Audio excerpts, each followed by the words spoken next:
अस्सलाम वालेकुम। इस वीडियो के अंदर आप लोगों से मैं शेयर करूंगा कि आप लोग अपने जानवरों को मोटा ताज़ा फरबा किस तरीके से कर सकते हैं। आप लोगों के जानवर कमज़ोर क्यों होते हैं? नंबर एक आपको बताता हूं कि जानवर आपके कमज़ोर इसलिए होते हैं कि आप लोग अपने जानवरों की खुराक का ख्याल नहीं करते, खुराक अच्छी नहीं डालते। आजकल एक ट्रेंड चला हुआ है, फलाना भूसा डाल लें, मूंगी का डाल लें, गवारे का डाल लें, मूंगी का डाल लें। ये जो भूसे होते हैं, तूड़ियाँ होती हैं, ये जस्ट फिलर होता है। क्योंकि मैं फीड के कारोबार से वाबस्ता रह चुका हूँ, अब आके मैंने इसको स्किप कर दिया। जो ये है भूसे हैं, ये जस्ट एक फिलर के तौर पे इस्तेमाल होते हैं। इसमें कोई ऐसी न्यूट्रिशन नहीं होती।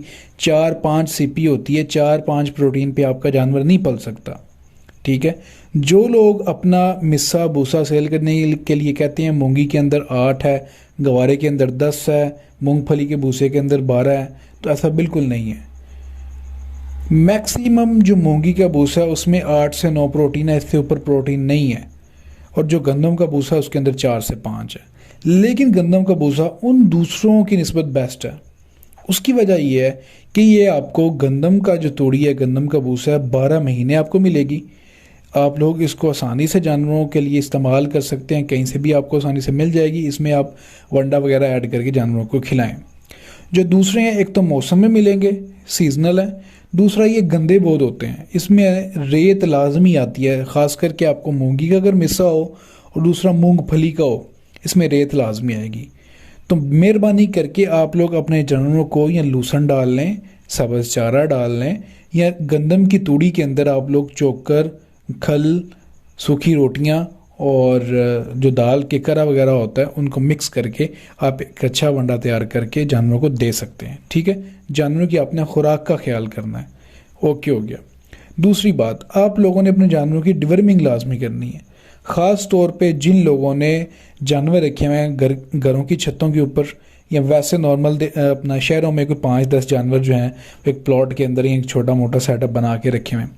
उसकी वजह मैं आपको बताऊं, क्योंकि शहरों के अंदर लोगों ने सारी जो है वो जानवर अपने रखे हुए होते हैं स्टॉल फीड के ऊपर। तो जानवर जो है वो स्टॉल जो फीड है वो खा खा के उनमें टॉक्सिसिटी लेवल जो है वो अप हो जाता है।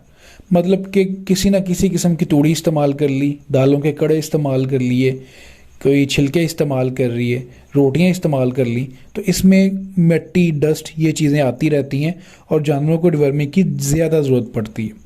तो आप लोग 3 महीने के बाद अपने जानवरों को कीड़ों की दवाई लाजमी दें। डिवर्मिंग कहते हैं, मैं साथ में लफ्ज़ ये इस्तेमाल कर रहा हूँ कि कीड़ों की दवाई, पेट के कीड़ों की सफाई हो जाएगी इससे। ठीक है। आप लोगों ने 3 महीने के बाद लाजमी देनी है। कौन सी देनी है? आपके करीबी स्टोर से जो आपको आसानी से मिल जाए। नीलवरम मिल जाए, नीलजान मिल जाए, थंडर मिल जाए, और ये कोई 2-4 नाम होंगे। कोई भी आपको डिवर्मर जो है वो आपके करीबी मेडिकल स्टोर से, वेटनरी मेडिकल स्टोर से मिल जाए, आप लोग उसको इस्तेमाल करें। और डोज़ आपने वही इस्तेमाल करनी है जो उस बॉटल के ऊपर लिखी होगी। ठीक है। ज़्यादा करेंगे तो आपके जानवर को मोशन लग जाएगा। जो ऊपर डोज लिखी है आपने वो इस्तेमाल करनी है। सबसे पहले खुराक हो गई, फिर हो गया आपके जानवरों की डिवर्मिंग, और तीसरी और अहम बात, उसके बाद फिर मैं आप लोगों को नुस्खा बताता हूँ जो आप लोग देंगे और आपका जानवर इंशाल्लाह ताला मोटा ताज़ा फरबा हो जाएगा। तीसरी चीज़ ये है कि हमारे जानवर को अगर कोई अटैक आ गया, अगर आ गया है पीपीआर का, ईटीवी का, ठीक है, सीसीपीपी का अगर आ गया, सबसे ज़्यादा जो इफ़ेक्टिव इस मौसम के अंदर पीपीआर का अटैक है। जब सर्दियाँ आ रही हों या सर्दियाँ जा रही हों, यानी कि मौसम चेंज हो रहा हो, तो पीपीआर का अटैक आता है।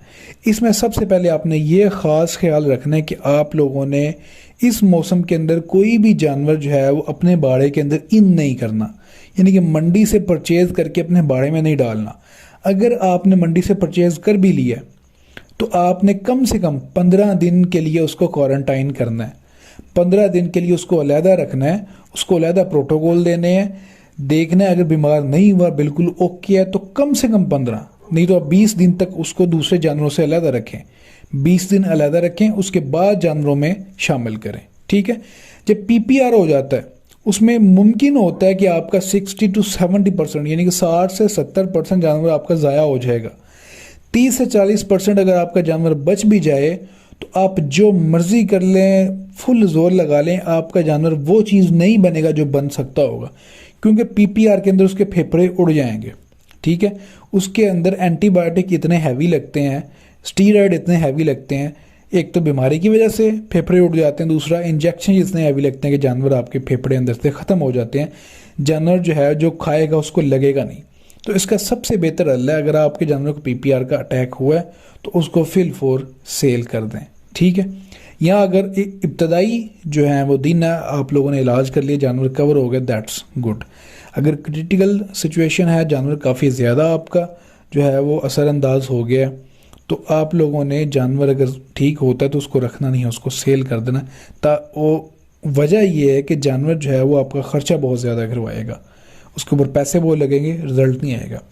ये थी आपको मेन बातें बताने वाली है, ठीक है। अब मैं आता हूँ फार्मूले की तरफ जो हमने यूज़ करना है जानवर को फरबा करने के लिए। ये चीज़ें आपको बताना लाजिम थी ताकि आप लोगों को पता लग जाए। अच्छा जी, आप लोगों ने करना क्या है, 4 चीज़ें हमें चाहिए और ये फार्मूला आपने तकरीबन 10 से 15 दिन लगातार देना है। उसके बाद फिर आपने 1 हफ्ते में 1 दफ़ा, फिर आपने 15 दिन में 1 दफ़ा।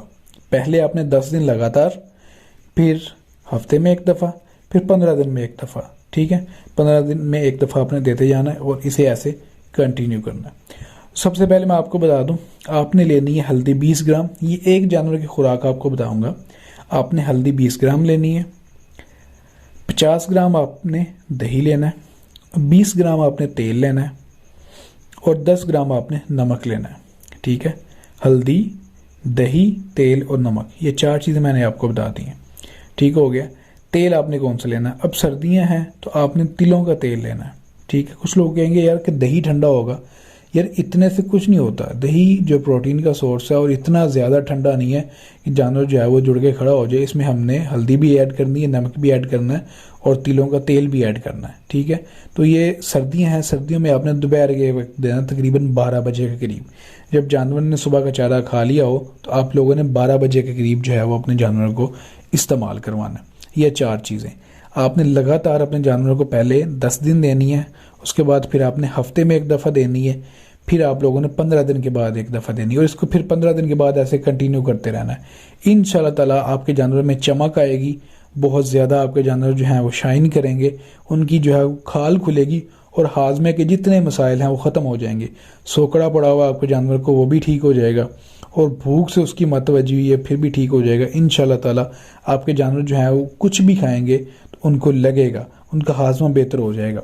इस तरीके की अगर आप लोग इन्फॉर्मेटिव वीडियोस चाहते हैं तो हमारे चैनल को आप लोग अभी